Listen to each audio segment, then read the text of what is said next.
Gloria a Dios.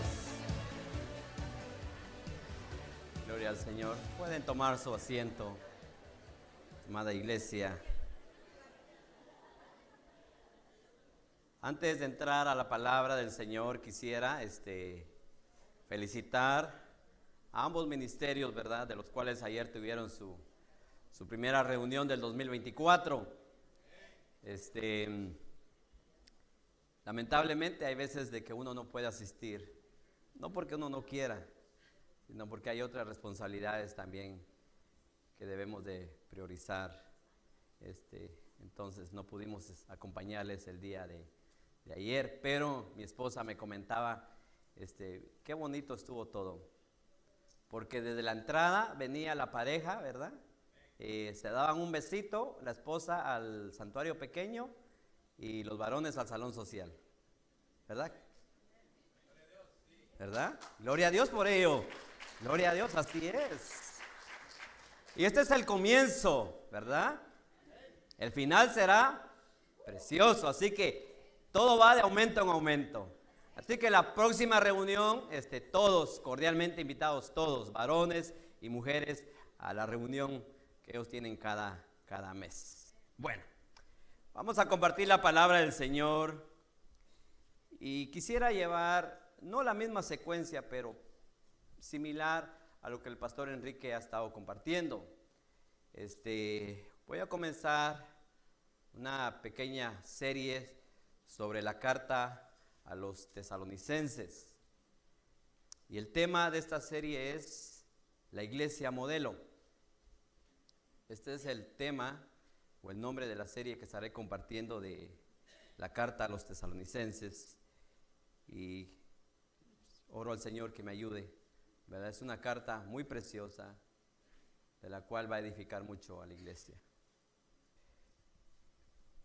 Primera carta a los tesalonicenses, capítulo 1, y hoy vamos a compartir del 1 al 10. Pero antes de entrar a leer el pasaje de la Escritura, hermanos, cada carta del Nuevo Testamento tiene un propósito o tiene un mensaje particular para nosotros como creyentes. Por ejemplo, Romanos enfatiza la justicia de Dios y muestra que Dios es justo en su trato con los pecadores, así como con los creyentes. La epístola a los Corintios hace un hincapié en la sabiduría de Dios y la segunda epístola en el consuelo de Dios. Gálatas es la carta de la libertad, Filipenses la carta del gozo, mientras que Efesios enfatiza la riqueza que tenemos en Cristo Jesús. Ahora, ¿cuál es el propósito o el tema principal de la carta a los tesalonicenses? Bueno, es el mensaje de la venida de Cristo. Y como esta doctrina puede ser vital y puede afectar nuestras vidas e iglesias, haciéndonos más espirituales, esto afecta esta carta en nuestra vida. En otras palabras, el apóstol Pablo no considera esta doctrina como una teoría que debe ser discutida, sino como una verdad que se debe vivir en el pueblo de Dios. Con esto en mente, vayamos a Primera de Tesalonicenses, capítulo 1, versos del 1 al 10.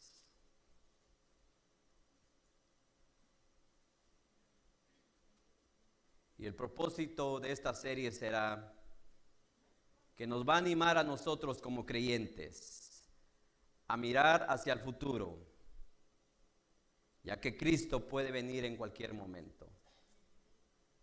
La promesa de la venida de Cristo necesita influir en nuestra vida diaria. La palabra del Señor la leemos con el permiso del Padre y del Hijo y del Espíritu Santo y dice: Pablo, Silvano y Timoteo, a la iglesia de los tesalonicenses en Dios Padre y en el Señor Jesucristo, gracia a ustedes y paz. El saludo del apóstol Pablo, de Silvano y de Timoteo, a la iglesia de los tesalonicenses. Verso 2 dice: siempre damos gracias a Dios por todos ustedes, mencionándolos en nuestras oraciones, teniendo presente sin cesar delante de nuestro Dios y Padre su obra de fe, su trabajo de amor y la firmeza de su esperanza en nuestro Señor Jesucristo. Verso 4: sabemos, hermanos amados de Dios, de la elección de ustedes, porque nuestro evangelio no vino a ustedes solamente en palabras, sino también en poder, en el Espíritu Santo, y con plena convicción, como saben qué clase de personas demostramos ser entre ustedes por el amor que le tenemos. Y ustedes llegaron a ser imitadores de nosotros y del Señor, habiendo recibido la palabra en medio de mucha tribulación, con gozo del Espíritu Santo. De tal manera que llegaron a ser un ejemplo para todos los creyentes en Macedonia y en Acaya.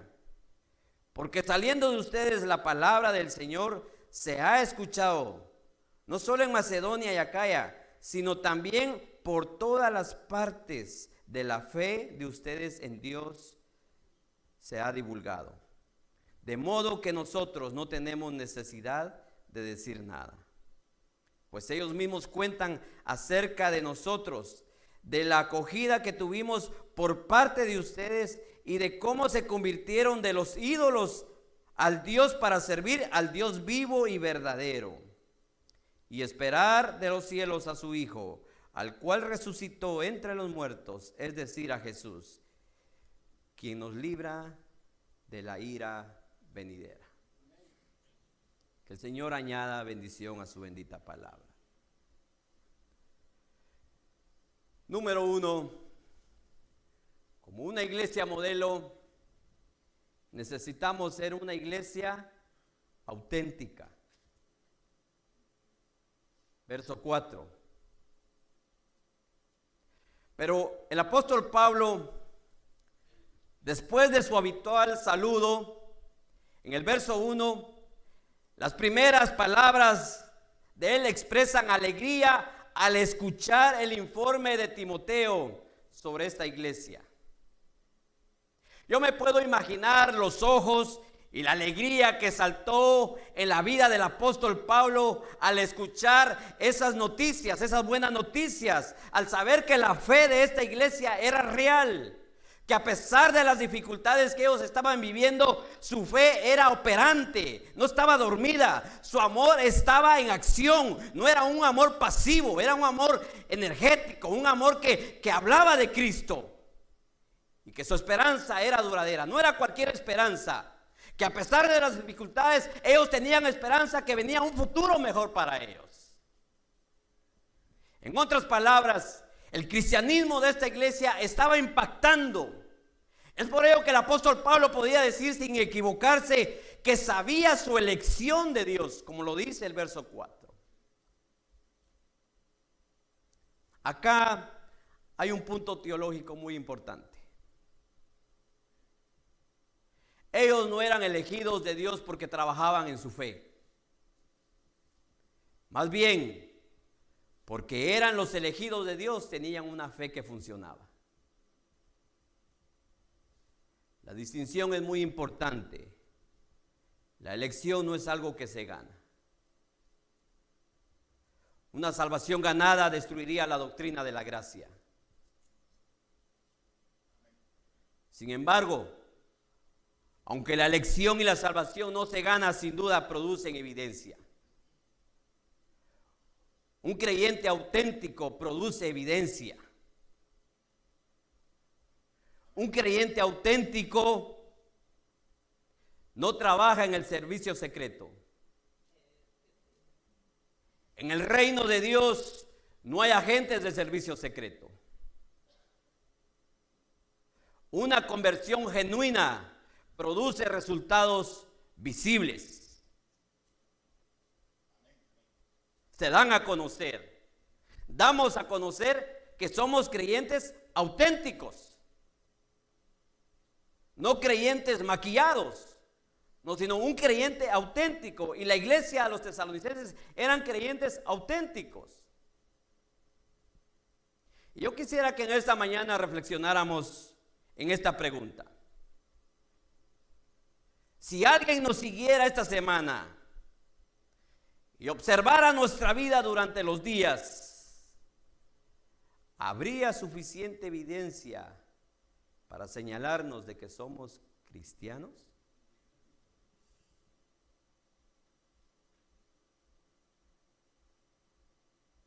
Si alguien caminara a la par de nosotros, ¿encontraría evidencias de que usted y yo somos creyentes genuinos?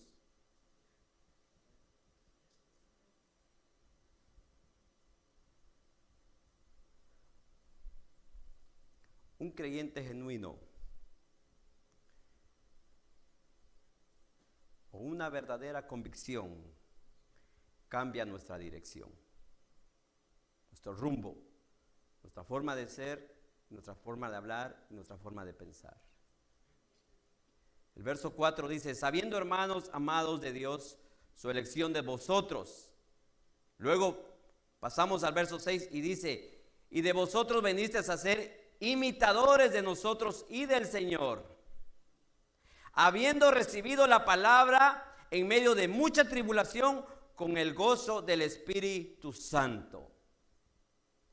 Desde el momento que el apóstol Pablo puso un pie en la sinagoga de Tesalónica, su principal objetivo fue proclamar las buenas nuevas de salvación. Para Pablo no había buenas noticias fuera del Evangelio. Para él, la esencia de su mensaje se centró en las Sagradas Escrituras, se centró en Cristo resucitado y de su propio encuentro personal que él tuvo con él. Recordemos que Pablo era Saulo, ¿verdad? Un asesino de creyentes, un hombre despiadado que sacaba a la gente que proclamaba de Cristo, los sacaban de las puertas y los mataban. Era un asesino. Pero cuando el Señor le habló por el camino, cambió Pablo. Porque cuando Dios habla, la persona cambia. La palabra cambia. Así que de ser un asesino pasó a ser un pescador de hombres. Así que el apóstol Pablo, cada vez que pisaba una sinagoga, lo único que él llevaba era el mensaje de Cristo, el mensaje de Cristo resucitado, el mensaje de que un día él iba a venir por la iglesia. Ese era el mensaje. Ese es el mensaje que la iglesia debe de proclamar un día. No un mensaje de prosperidad, de que si usted trae tanto, se llevará tanto. No, el mensaje es Cristo. El mensaje es lo que pasó en la cruz del Calvario. El mensaje es de que Cristo está vivo. Ese es el mensaje. Ese es lo que cambia a una persona.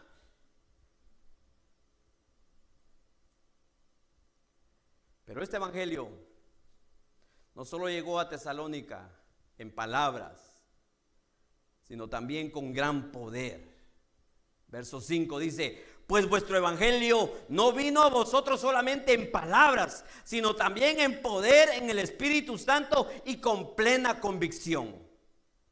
Mediante la obra iluminadora del Espíritu Santo, ellos pudieron comprenderlo. Y luego, por un acto de fe salvadora, recibieron el evangelio en sus corazones. Los tesalonicenses reconocieron que por medio del Espíritu Santo, este mensaje no era cualquier mensaje, era un mensaje divino, puesto que no era un mensaje ordinario, era la palabra de Dios. Como lo dice el verso 3 del capítulo 2 de 1 Tesalonicenses: por esto también nosotros sin cesar damos gracias a Dios de cuando recibiste la palabra de Dios, no oíste, que oíste de nosotros, la aceptaste, no como palabras de hombre, sino como lo que realmente es la palabra de Dios, la cual también hace su obra en vosotros los que creísteis. Como podemos ver, no son las palabras elegantes de una persona que cambia, no es la vestidura que porta, no es el Rolex que carga, es la palabra de Dios la que cambia y transforma el corazón de la persona. Solamente la palabra de Dios. Y como predicadores, ¿qué debemos hacer? Predicar la palabra de Dios. No podemos predicar otra cosa. Necesitamos predicar la palabra de Dios. Una conversión genuina o verdadera cambia nuestro afecto. Verso 9 dice: pues ellos mismos cuentan acerca de nosotros, de la acogida que tuvimos por parte de vosotros y de cómo os convertisteis de los ídolos al Dios para servir al Dios vivo y verdadero.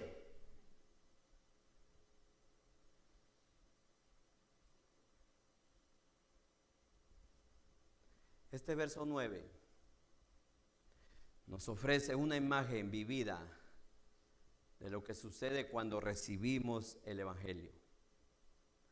Nos apartamos de los ídolos y nos volvemos a Dios. Entregamos nuestra vida y nuestro servicio solamente a Él.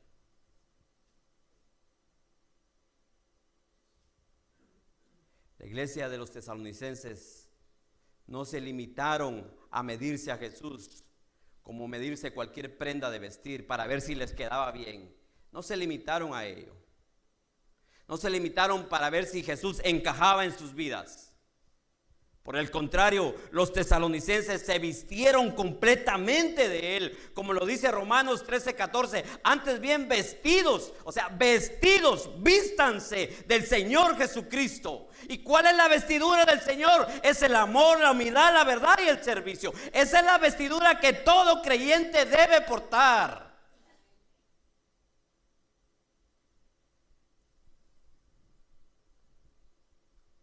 Abandonar cualquier clase de ídolos no es fácil, es difícil. Y cuando hablo de ídolos, no estoy diciendo una imagen. Puede hacer algo en su vida. ¿Qué ídolo carga usted en su vida?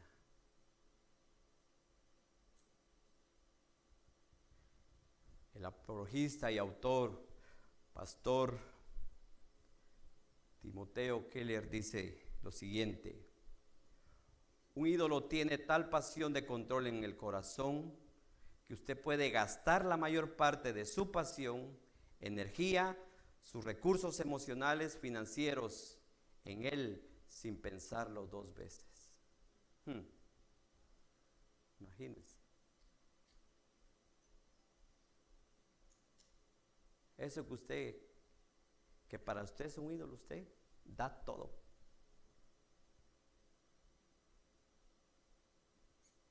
Quizás el ídolo pueda ser vestirme de marca, pues yo gasto todo para vestirme de marca. No me mido. Quizás el ídolo de algunos pueda ser el orgullo.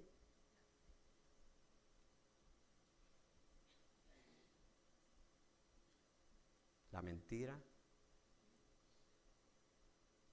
la falta de amor. Podríamos seguir.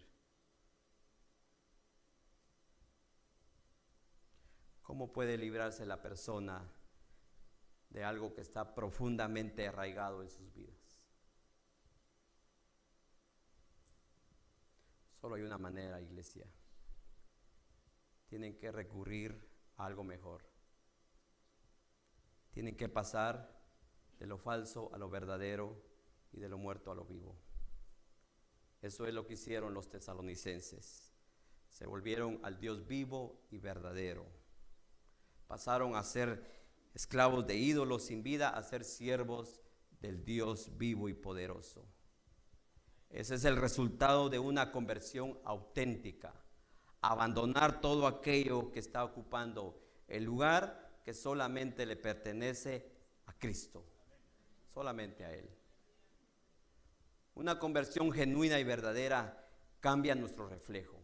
Verso 10. Y esperar de los cielos a su Hijo, el cual resucitó de entre los muertos, es decir, a Jesús, quien nos libra de la ira venidera. Alguien dijo esto y a mí me pareció muy cierto. Antes de tomar una decisión importante en tu vida, deberías de visitar un cementerio, ya que eso te recordará que la vida es corta y la eternidad es larga. Que es cierto, ¿verdad? La iglesia, a los tesalonicenses aprendieron esto del apóstol Pablo, que el cristianismo debe ver las circunstancias presentes a la luz de las promesas eternas. Durante la corta estancia del apóstol Pablo en Tesalónica, enseñó ampliamente a la gente sobre el regreso de Cristo. Pablo claramente quería que ellos vieran o vivieran sus vidas a la luz eminente del regreso del Señor y del futuro prometido que a ellos les esperaban. Recordemos que esta iglesia estaba padeciendo persecución. No estaban como estamos nosotros acá, sentados, una buena silla, buenas luces. No. Estaban en persecución. Pero el apóstol Pablo les recuerda que ellos deben mirar más allá. Así que el objetivo era enseñarles sobre el regreso de Cristo. Su mensaje siempre fue pastoral que teológico. Su propósito era crear en ellos una esperanza expectante al futuro que a ellos les esperaba. Quería asegurarles que a pesar de lo que hablamos al principio, a pesar de la persecución, a pesar de todo, Cristo vendría en cualquier momento. Ellos deberían de tener la mejor confianza y tenían que tener su esperanza en ese futuro grande y maravilloso que les esperaba. Y debían de seguir caminando en Cristo con una gran expectativa de que pronto regresaría a Él. Amado hermano, mientras este mundo hay gran confusión, hay caos, tiemblan, tienen miedo, están en depresión, están ansiosos de lo que puede pasar mañana. Usted y yo como creyentes debemos de tener bien puestos los pies sobre la tierra, pero nuestra mirada en el cielo. Nuestra mirada de que un día, ya sea ahora, en este momento, o más tarde, o mañana, o el otro año, yo no sé cuándo, un día Cristo vendrá. Y no importa lo que estemos pasando o viviendo a nuestro alrededor, Cristo vendrá en cualquier momento. Por lo tanto, debemos caminar firmes, tener bien puestos los pies en este mundo. Que las circunstancias, que lo que dicen, que lo que hacen, que pasan leyes, que quitan leyes, que van a poner leyes, que hay guerras, que rumores de guerras, que temblores, que eso no nos haga temblar. Démosle gracias a Dios por ello. ¿Por qué? Porque la palabra se está cumpliendo y Cristo pronto viene. Gloria a Dios. Ese es el gozo del creyente. Ese es el gozo del evangelio. Esa es la bendita esperanza del cristiano. Número 2. Una iglesia modelo es una iglesia dinámica. Versos 2 y 3. Dice: siempre damos gracias a Dios por todos vosotros, haciendo mención de vosotros en nuestras oraciones, teniendo presente sin cesar delante de nuestro Dios y Padre y Padre de vuestra obra de fe, vuestro trabajo de amor y la firmeza o perseverancia de vuestra esperanza en nuestro Señor Jesucristo. En la vida del creyente hay dos grandes días de independencia. El día en que somos liberados de la pena del pecado y el día que comprendemos las implicaciones actuales de nuestra salvación. Desde el momento de nuestra salvación, Dios comienza el proceso y transformación. Así es. Al entregarnos al Señor Jesucristo, Él transforma nuestra mente y nos va revelando su voluntad en nuestra vida. Romanos 12, 1, 2 dice: por tanto, hermanos, les ruego por las misericordias de Dios que presenten sus cuerpos como sacrificio vivo y santo, aceptable a Dios, que es el culto racional de ustedes. Y a esto quiero llegar. Y no se adapten a este mundo, sino transfórmense mediante la renovación de su mente para que verifiquen cuál es la voluntad de Dios, lo que es bueno y aceptable y perfecto. Y la pregunta es, ¿cómo se relaciona esto con el presente pasaje? La carta comienza con una expresión de agradecimiento por parte de Pablo. Él dice: siempre damos gracias a Dios por todos vosotros. ¿Por qué estaba agradecido el apóstol Pablo?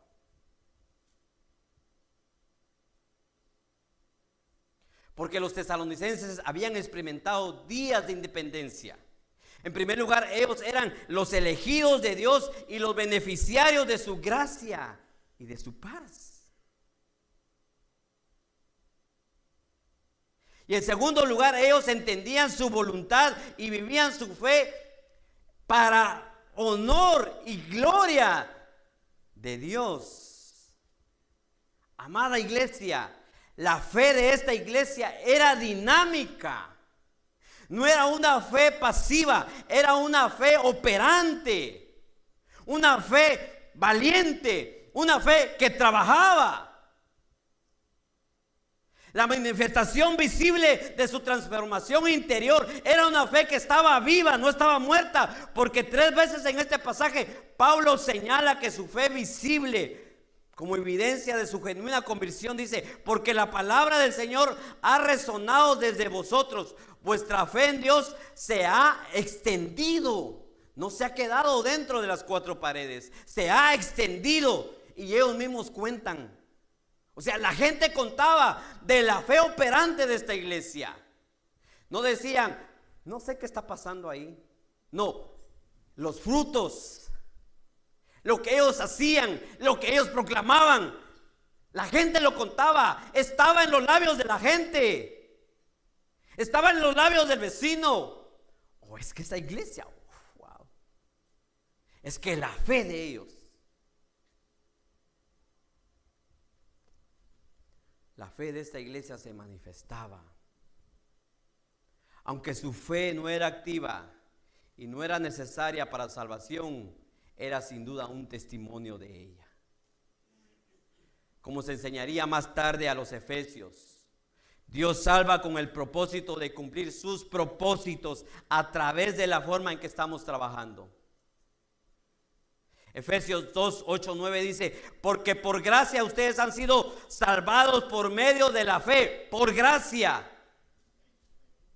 Y esto no procede de ustedes, no es que ustedes se lo hayan ganado, sino que es un don de Dios, no por obras, para que nadie se gloríe. Hermanos, si alguien nos da un regalo, ¿cómo responderíamos?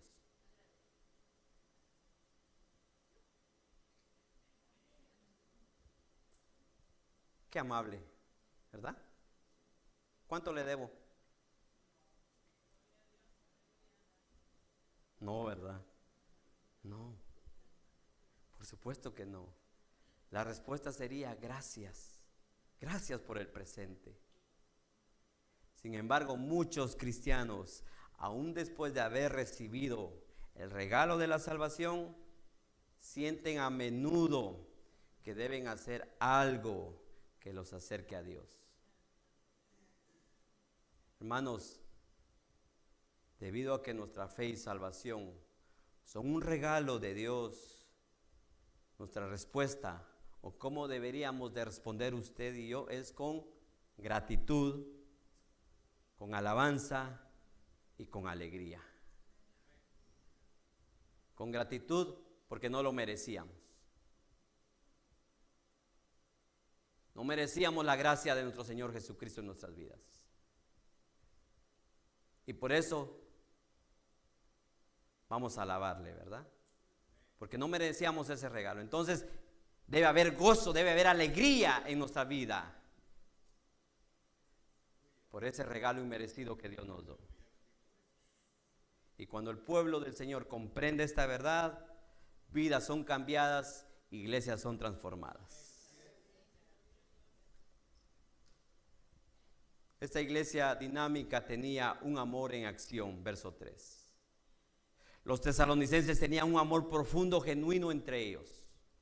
El apóstol Pablo enfatiza este punto usando la palabra griega kopos para referirse a la manifestación de su amor. Esta palabra refiere a trabajar hasta el cansancio, el sudor o la fatiga. Hermanos, el amor genuino está dispuesto hasta llegar al final, incluso hasta el agotamiento y el cansancio. Es un amor que no conoce límites.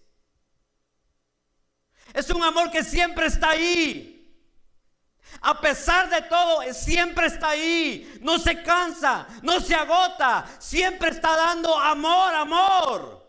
¿Por qué? Romanos 5:8 dice: pero Dios demuestra su amor para con vosotros, que siendo aún pecadores, Cristo murió por nosotros. O sea, si Cristo mostró amor por un pecador, hermanos, o sea, nosotros no merecíamos el amor de Dios, pero es que Dios es amor. La esencia de Dios es amor.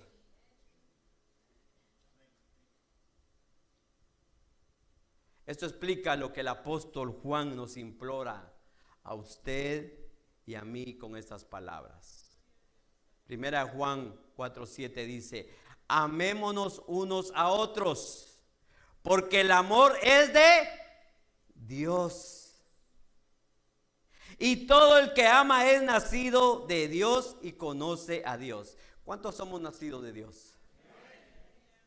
Entonces debemos de amar, ¿verdad? Amar sin límites. Y en Primera de Corintios, capítulo 13, 1:3, el apóstol Pablo demuestra cómo la ausencia del amor anula la mayor de las virtudes cristianas.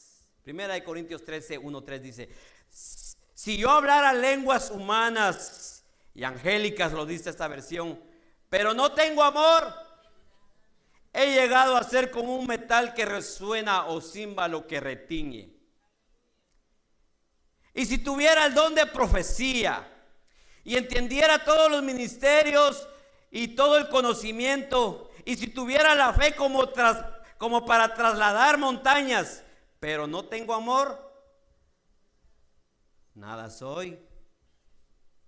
Y si diera mis bienes, todo lo que tengo, para dar de comer a los pobres, y si entregara mi cuerpo para ser quemado, pero no tengo amor, de nada me aprovecha. ¿Se dan cuenta lo importante que es amar?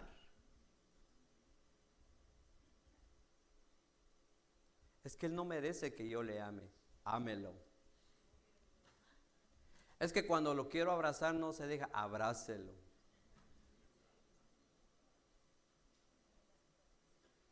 Es que yo le quiero un besito, pero no se deja, jálelo. Pero a su esposo, no al hermano. Claro. El amor es vital para la fe cristiana.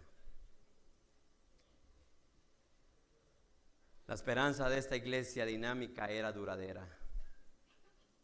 El apóstol Pablo elogió a los tesalonicenses por su esperanza expectante y paciente en cuanto a la aparición de Cristo en el cielo. Más adelante en esta carta y en segunda de Tesalonicenses, él abordará ese tema con más detalle. Estoy orando al Señor para que me ayude, para ver si puedo compartir la segunda carta.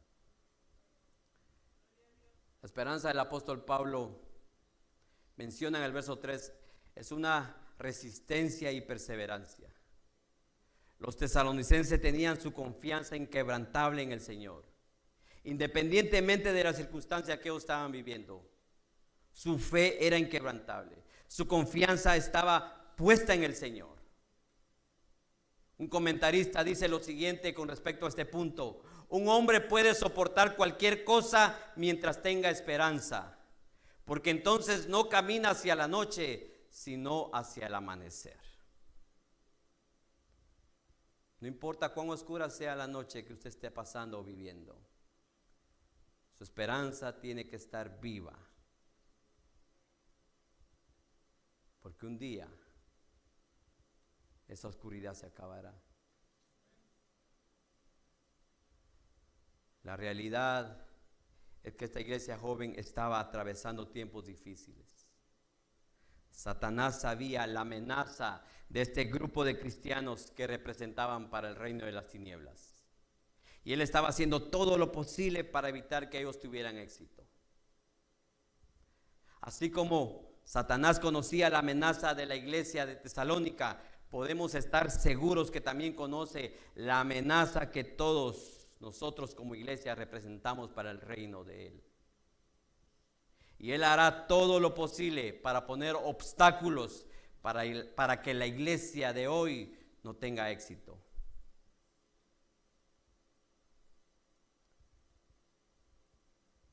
Recuerde que cuando declaramos lealtad a Cristo, le estamos declarando también la guerra al infierno. Y por lo tanto debemos de estar preparados, amada iglesia. Preparados para pelear la buena batalla. Cuando yo decidí entrar al ministerio, pensé que todo sería color de rosa, ¿verdad? Que todo estaría bonito. Abrazos, palabras, todo estaría bien. Pero conforme iba pasando el tiempo me di cuenta de que no era así. Que me había metido a un campo de batalla, a un campo de guerra, donde si no tuviera la esperanza de mi vocación, yo ya no estuviera acá en el ministerio. Mi esperanza está en Cristo. Mi esperanza está en Él. Que en medio de cualquier situación, sé que Él me va a ayudar. Esa esperanza, como lo afirma Leon Morris, dice, no es una resignación tranquila y pasiva, sino una constancia activa entre las dificultades.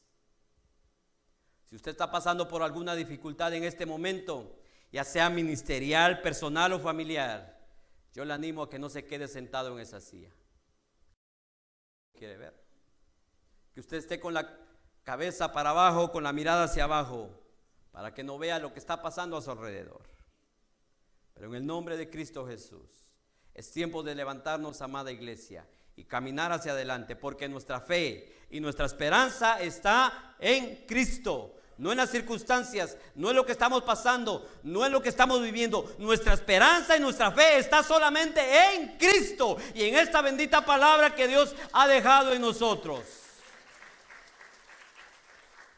Porque tenemos la certeza de que un futuro nuevo, bueno, agradable y perfecto nos espera a nosotros los hijos de Dios. Y número 3, esta iglesia era una iglesia contagiosa. Pensemos por un momento, ¿cuántas personas ven iglesias durante el día cuando van a su trabajo? O usted, ¿cuántas iglesias usted mira durante el día? O piense en su vecino que no conoce de Cristo. ¿Cuántas iglesias él ve durante todo el día cuando va al trabajo? Piense un momentito. ¿Qué tantas iglesias ellos ven? Ahora la pregunta es, ¿qué tanto conocerán ellos de esas iglesias? Yo creo, amado hermano, que lo único que conocen es la fachada, es lo de afuera. Y eso es muy desafortunado, porque el plan de Dios para la iglesia es que la gente que está adentro salga a proclamar la palabra para los que están afuera. Ese es el propósito de la iglesia en esta tierra. Ese fue el propósito por el cual Cristo dio su vida por nosotros. No solo para librarnos, para darnos vida eterna, para salvarnos del pecado, para reconciliarnos ante el Padre, sino para que usted y yo seamos representantes de Cristo acá en la tierra, para que lo que hemos recibido de gracia lo salgamos a compartir de gracia para el que está perdido. Ese es el plan de Cristo para nosotros. Ese es el propósito de la iglesia. El propósito de la iglesia no es para enriquecerse, no es para tener miles y miles de dineros. Claro, es importante, es muy importante, pero más es importante para Cristo el corazón de esa persona que anda perdida y que no conoce de Él. Eso es lo importante para Él. El alma del perdido, el pecador. Por lo tanto, iglesia amada, usted y yo debemos de salir a esas personas que están afuera. Hace algunos años alguien colocó un cartel en la puerta principal de una iglesia en Washington, D.C. Este cartel decía: se cierra el negocio. Poco después de colocar el cartel, alguien añadió estas palabras: nunca supimos realmente cuál era nuestro negocio.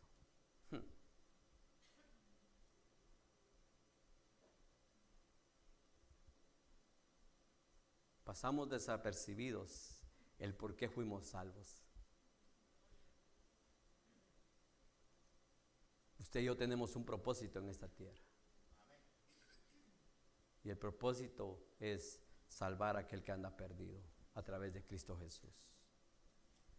Cuando Jesús subió al cielo, mientras los discípulos estaban perplejos mirando al cielo, el ángel les preguntó con curiosidad: ¿por qué están mirando al cielo?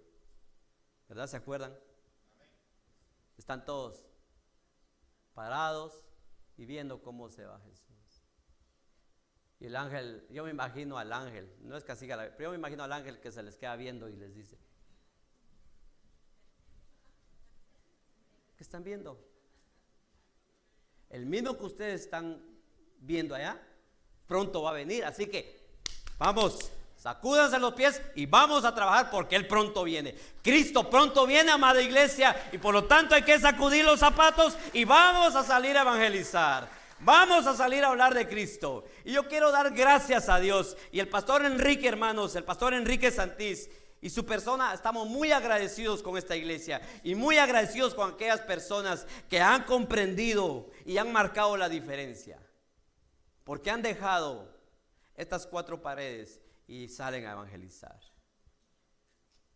Dios les bendiga por esa labor que hacen, porque ustedes saben que Cristo pronto viene. Y yo creo que eso debe motivarnos a nosotros. Seguir el ejemplo de estos hermanos que están haciendo la obra. Seguir el ejemplo de ellos que salen a evangelizar. Así que hagámoslo en el nombre de Jesús. Hagámoslo. Si no lo estamos haciendo, hagámoslo. Que Dios nos dé la fuerza, la sabiduría y el tiempo para poder hablar de Cristo allá afuera. Una iglesia contagiosa reconoce que hay trabajo que hacer y su gente se ocupa de hacerlo. Los tesalonicenses tenían ese tipo de entusiasmo contagioso. Ellos contagiaban la proclamación del evangelio. Aunque Tesalónica se encontraba a una distancia considerable de Atenas, no carecía de sus propios filósofos o filosofías. Para satisfacer sus religiones, los tesalonicenses tenían mucho para escoger. Tenían mucho para elegir, tenían sinagogas, tenían un templo, tenían ídolos. Pero como Pablo deja claro, el evangelio no era una filosofía más entre ellos. Dios no era un Dios más entre los dioses romanos, no. El evangelio de Cristo era el mensaje del Señor, porque venía del único Dios verdadero. Por lo tanto, no podían callar ese mensaje y ellos necesitaban proclamar el evangelio de Cristo. Todos los que estamos en Cristo sabemos por experiencia personal lo profundo que este evangelio es. Todos sabemos por experiencia personal cómo Dios ha cambiado y ha transformado nuestra vida. Por lo tanto, amada iglesia, es tiempo de proclamar el evangelio de Cristo. Es tiempo de proclamar a Cristo. Es tiempo de dar a conocer lo que Cristo ha hecho con nosotros. Es tiempo de dar evidencia de que somos realmente creyentes genuinos, auténticos. Es tiempo de dar a conocer a Cristo en nosotros. Ya no es tiempo de callar. Se acabaron las vacaciones, amada iglesia. El 2023, bye bye. 2024 hay que sudar la camisa y no hay que tirar la toalla, porque si usted la tira, el Señor se la va a entregar otra vez y le va a decir: amárrate la toalla, cíñete la toalla y ponte a trabajar. Porque eso fue lo que Cristo nos enseñó. Él no vino a descansar. 3 años, vamos a trabajar. No se cansó. Y nosotros debemos de seguir el ejemplo de Cristo. Esta iglesia contagiosa tenía pasión por el evangelio. Eso es pasión. Pasión por hablar de Cristo. Porque dice: porque saliendo de vosotros la palabra del Señor ha resonado no solo en Macedonia y Acaya, sino también por todas partes vuestra fe en Dios se ha divulgado, de modo que nosotros no tenemos necesidad de hablar. Imagínense, Pablo, Timoteo no tenían necesidad de hablar. ¿Por qué? Porque esta iglesia hacía su trabajo. Es que el pastor no sale a evangelizar. ¿Cuándo vamos a ver al pastor Mauricio ahí con nosotros? ¿Cuándo? No hay necesidad. Porque el mismo Dios que servimos, el mismo Dios que nos salvó a usted y a mí, ese mismo Dios proclamamos los dos. Esta iglesia no esperaba que Pablo y Timoteo y Silvano fueran con ellos. Es que si no va Pablo, no va Silvano y Timoteo, lo siento, pero yo no voy. No voy. Tiene que venir Pablo. ¿Yo quién soy? Ni puedo leer. No, me quedo. No, esta iglesia no esperaba a Pablo. Ellos salían y predicaban el evangelio, daban a conocer de Cristo. La gente hablaba de ellos. Se convirtieron de ídolos paganos, de ídolos que no tenían vida, a un Dios vivo y verdadero. Usted y yo servimos a un Dios vivo y verdadero. Por lo tanto, debemos de influenciar a esta generación. Debemos de influenciar a nuestro vecino. Debemos de hablar el mensaje de Cristo. Debemos de apasionarnos por hablar de Cristo. No somos cualquier iglesia. La iglesia de Cristo no es cualquier iglesia. Es una iglesia que ha sido comprada y lavada con la sangre de Cristo. Por lo tanto, amada iglesia, usted y yo somos elegidos del reino de Dios. ¿Para qué? Para proclamar las buenas nuevas de salvación. No somos cualquier hermanito, cualquier creyente. Somos hijos del Rey de reyes y Señor de señores. Y hablamos del que está vivo, no del que está muerto. Hablamos del que está a la diestra del Padre intercediendo por ese pecador. De Él hablamos, no de nosotros. Hablamos de Cristo. Y lo hacemos a través de la palabra y a través del poder del Espíritu Santo de Dios. En conclusión, a pesar de tener hoy docenas de libros útiles, seminarios, conferencias que promocionan estrategias para plantación de iglesias, muchos pastores están luchando para guiar a la iglesia al crecimiento. A pesar de tener todo ello, muchas iglesias cerrarán este año. Y los hermanos de Tesalónica no tenían nada de ello. No tenían materiales, no tenían seminarios de los cuales extraer información sobre cómo cumplir su vocación. Sin embargo, esta iglesia era un modelo entre las de Macedonia y Acaya. ¿Qué tenían o qué lo convertía a esta iglesia en un modelo a seguir? es que esta iglesia estaba cimentada en su relación con Jesús. No era cualquier relación. Tenían una relación con Cristo. No era de que solo venían, se sentaban y nos vamos. No, tenían una relación con Cristo. Estaban apasionados por su vocación, estaban apasionados de ser creyentes, compartían la palabra y tenían su esperanza en el futuro. Que a pesar de lo que estaban viviendo, a pesar de lo que estaban sufriendo, su esperanza no era eso, su esperanza estaba en el futuro de que Cristo un día vendría.